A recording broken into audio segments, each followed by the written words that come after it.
My empire, so perfect in vision, has at times proved infuriating in its implementation because of the sloth and the stupidity of my underlings. These were the words of Darth Sidious upon looking back at his old writings. When he first was writing his manifesto, he had dreams of grandeur for what the empire would become, what it would represent. It was to be the culmination of everything the Sith had worked so hard to achieve. But once it finally happened, Sidious became bored. While it had always been in his dreams to impose harsh order on the galaxy, the foolishness of his underlings and the emptiness of his victory filled him with a sense of ennui that he later takes out on Lord Vader. He foresaw every avenue that would lead him to his ultimate victory, but it seems that he did not foresee the ultimate boredom that he would experience with his own success. It's time to once again open the holocrons, my friends. But before we do, we can perceive nightmares of great boredom in your future. To deter this, we encourage you to force crush that subscribe button so that you'll always be entertained with the knowledge from a galaxy far, far away in our new holocrons. But now, acolytes, let's begin. Many would have thought it impossible, the Sith winning, but they actually did. After 1,000 years of the rule of two philosophy instated by Darth Bane, they both destroyed and remade the Sith into something entirely new. It thrust them into a metamorphosis that the Jedi were unable to predict. The Sith emerged from the chrysalis as politicians, bankers, and financial powerhouses within the Republic. And the final spear thrust out of all of this was Palpatine himself. He took advantage of all of the resources gathered by his predecessors, all of the spies, the underground contacts, benefactors, information networks, all towards getting himself in a position of total power. He was the Chancellor of the Republic, and he played the Jedi as fools. He had them chasing ghosts and shadows while engineering an entire war that controlled both sides. And at long last, he got the honor of delivering the coup de grace with the corruption of the Jedi's own chosen one, Order 66, in an impassioned speech, one that caused the Republic to fall and proved that the Jedi would be no more. Now he had everything. Total control of the Republic, forming it into the final Sith Empire, the Jedi extinguished, and total galactic dominance. The echoing rhythm of his armies marching, it all resonated on the surface of every world that he commanded. Order would be imposed, and those that resisted would be silenced. At last the Sith ruled the galaxy, a dream that had been 7,000 years in the making. And Palpatine himself could do anything and everything that he wanted. Growing up as a child on Naboo, he had always hated the eccentric fashion and blinding colors of his people. He preferred things to be much more uniform. Black, whites, and grays should be the only thing worn by those who served him. Things such as ornate jewelry, beauty, it was all meaningless unless they contained some sort of power that could serve him. Now Sidious could make things the way that he truly wanted them to be. And yet, it was all for naught. We spoke of this once before, but Sidious was incredibly disappointed by his own empire. The first and the most glaring reason for this was because of the incompetence of his underlings. In his own chapter in the Book of the Sith, Palpatine wrote about how he'd enforce order through ruling by fear. But 20 years after writing this, much time would pass, and in 0 BBY, Palpatine would actually revisit this text and make annotations on the side. He would reflect upon his expectations that he had for the Empire and what it had ultimately become. In his own words, "At the time I wrote these words, I hoped my empire would provide limitless reach. Yet I must still rely on others to do my bidding now, and they are so often foolish, flawed, and disappointing." Palpatine continued to make more cutting remarks about those that served him, and how they were weak to grasp the principle of ruling by fear. Too weak to grasp it. It is maddening, educating this rabble. With the Empire now nearly a generation old, my Imperial governors should at least understand the principle of the law of fear. Yet, I would have better success trying to teach Arabesh to a Gungan. Only Grand Moff Tarkin truly understood this principle, and his Sith-like ruthlessness was enough to keep him close. He was effective in a way that no one else was. Sidious had hoped that by inspiring competition among his underlings, that they would become more cunning and more ruthless. By allowing bureaucratic infighting among his followers, though, the idea was that they would either rise to the occasion and above the challenge and become even more ruthless than Tarkin, or they would be replaced by someone stronger. This was always the Sith way of ensuring only the strongest remained, and the weak cold. However, the reality was that weak men were able to leverage their power and wealth in the Empire to oppress and to silence the strong.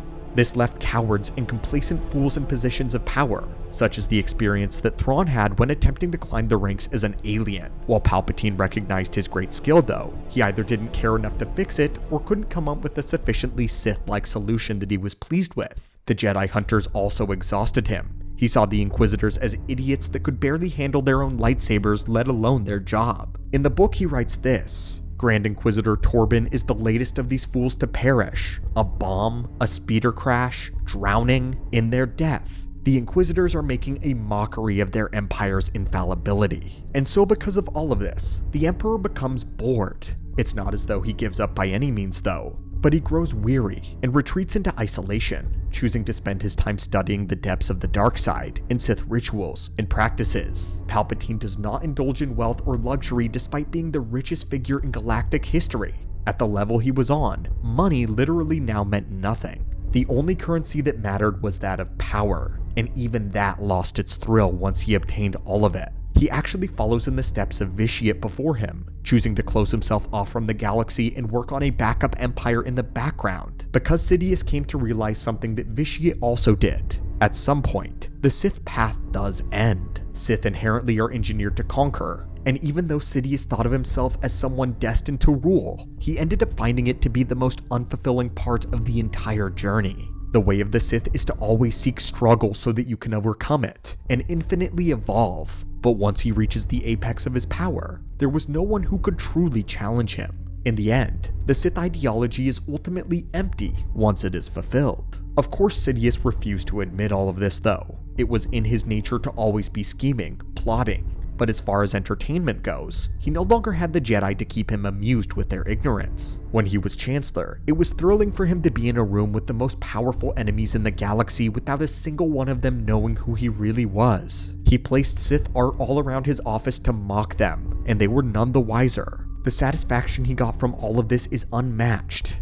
But now that he didn't have to hide, there was a certain freedom for sure, but the excitement was gone from all of his life as well. Having an enemy constantly to duel with, to match his wits against, was stimulating for Sidious, rewarding, and we believe that this was when he turned his attention to Lord Vader. In contrast to the Emperor, Darth Vader did find purpose in the Empire. By becoming the Fist of Palpatine, Vader was able to bury his grief and duty. He flushed all of the past out of his mind by totally committing to keeping the galaxy obedient, in order, something that Skywalker had dreamed of. He got enrichment and fulfillment by serving the needs of the Empire and the dark side, to the point where Vader became religiously devoted to it by the time of A New Hope. But not only this, Vader got to prove his strength over the Jedi and over the enemies of the new regime. Sidious has once mentioned that he also somewhat was disappointed by Vader. Despite him being the Emperor's minor masterpiece, Palpatine found Vader to be often weak and indecisive. But having said that, Sidious could not deny his effectiveness. He spent a considerable amount of time and effort breaking Vader out of his melancholy and putting him back in shape. He believed that Vader's limitations were mental rather than physical,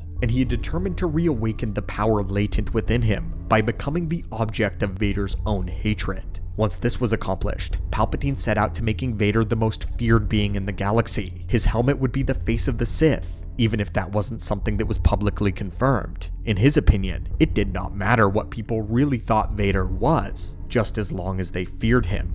To Palpatine, if people saw how powerful Vader was, and then saw that he was subservient to someone greater, they would fear the Emperor more than anyone. But of course, eventually that was indeed achieved, and this left Sidious without any other goal. I think this is when he starts to test, and to simply mess with Vader. He introduces other darkside acolytes such as his hands as Mara Jade, to make his apprentice and Vader feel threatened. He would also send him on the deadliest of missions. He would organize assassination attempts, or put him in positions beneath Grand Moff Tarkin, which Vader hated. All of this to keep Palpatine entertained. He claims it's to teach his apprentice a lesson, or to test loyalty. But in reality, if we line up all of the things that Palpatine does, it becomes very clear that he's doing these things to Vader simply because he's bored.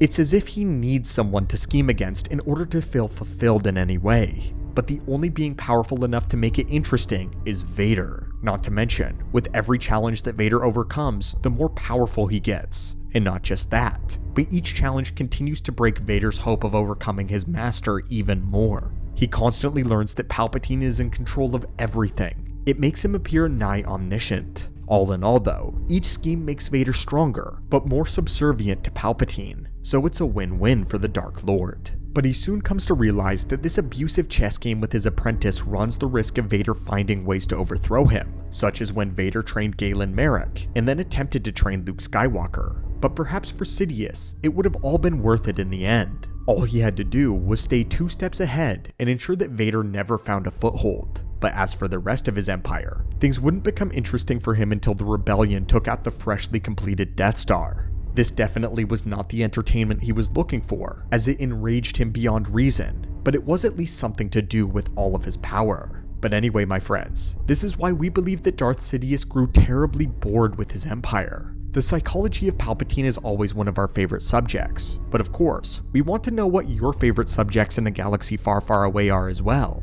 Do you enjoy these breakdowns of the characters' psyches? And if so, who else would you like us to explore next? Make sure to leave a comment down below letting us know, as we love your ideas, theories, and input. But until next time, may the Force be with you always, and have an amazing day.